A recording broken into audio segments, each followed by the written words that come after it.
मेळघाट प्रादेशिक वनविभाग क्षेत्रातील धारणी वनपरिक्षेत्र अंतर्गत येणाऱ्या जांबू शेत शिवारामध्ये मंगळवारी सकाळच्या सुमारास दोन महिला आपल्या शेतात गहू कापण्याचे काम करीत असताना अचानक जंगलाकडून येणाऱ्या 3 अस्वलींनी त्या महिलांवर प्राणघातक हल्ला चढवून त्यांना गंभीररित्या जखमी केल्याची खळबळजनक घटना समोर आलेली आहे। या घटनेनंतर जांबू गावासह जवळपास 10 गावांमध्ये अस्वलांची दहशत पसरलेली दिसून येत आहे।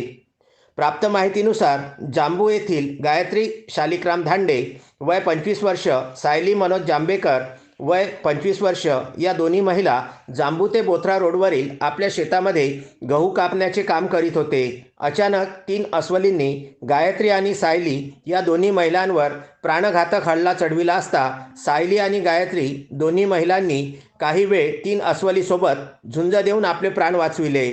सायली आणि गायत्रीने आरडाओरड केल्यानंतर जवळील काही गावकरी घटनास्थळी पोहोचून त्यांनी दोन्ही जखमी महिलांना अस्वलींच्या ताब्यातून त्यांची सुटका करून दिली।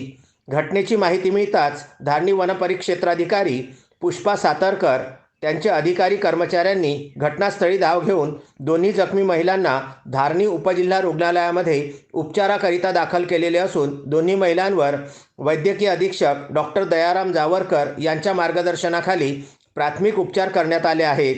धारणी वनपरिक्षेत्र अधिकारी पुष्पा सातरकर यांच्याशी संपर्क साधला असता दोन्ही महिला सद्य परिस्थितीमध्ये सामान्य असून पुढील उपचाराकरिता त्यांना अमरावती जिल्हा सामान्य रुग्णालय येथे हलविण्यात येणार असल्याची माहिती त्यांनी दिली आहे।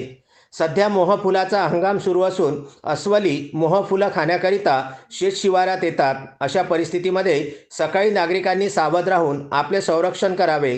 सहसा सकाळच्या सुमारास जंगल क्षेत्राला लागून असणाऱ्या परिसरामध्ये जाऊ नये असे आवाहन वनपरिक्षेत्र अधिकारी पुष्पा सातरकर यांनी केले आहे। तस्मीन शेख, सुलेमान मेमन, शकील अहमदसह जुगल किशोर जयस्वाल, विदर्भ न्यूज, धारणी।